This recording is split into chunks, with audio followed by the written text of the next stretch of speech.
spring has sprung, and that typically means amateur landscapers are out as well. We have landscape architect Reed Dillon here from Reed Dillon and Associates with more on what people are planning, what you should plant maybe this time of year. Thanks for joining us on the show. Thank you, Chris. Yeah. So tell us, what are some of your favorites? Plants I like, I'm using a lot right now. I always use boxwood. It's a great structure plant for the garden. It's evergreen. Where would you typically plant the boxwood? Oh, lots of different applications. You can use them as hedges, freestanding elements. There's lots of different ways, different shapes. I like a rose called Peach Drift. It's a beautiful shrub rose, doesn't get too big. Does it have needles? Has thorns. Okay, and all right. Surprisingly, rabbits and deer like to eat them. Really? Okay. But they're fragrant and pretty foliage and no disease problems. That's neat. What would you stay away from, especially in our climate? Well, a lot of things. A lot of people think, well, if I put in perennials, I have color all year long every year. That's not true, and they take a lot of work.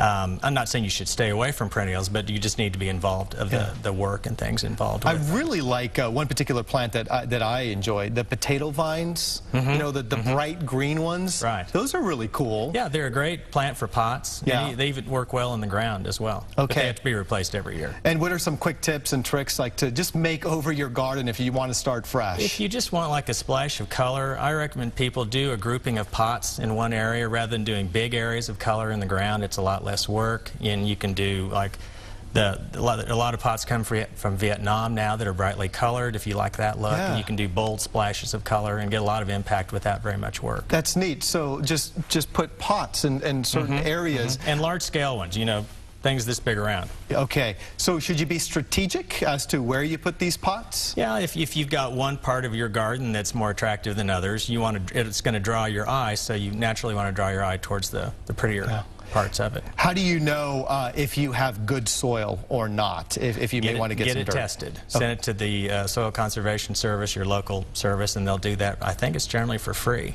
and that's always the best way to start.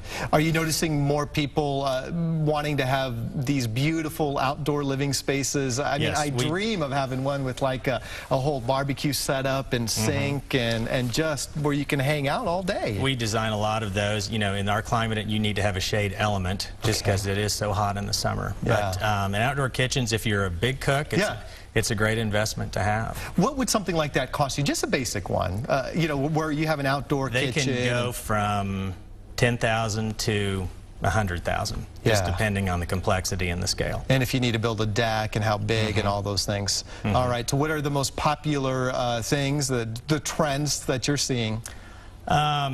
Outdoor living spaces, like you said, outdoor kitchens.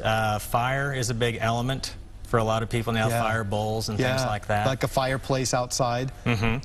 We design a lot of outdoor fireplaces. All right.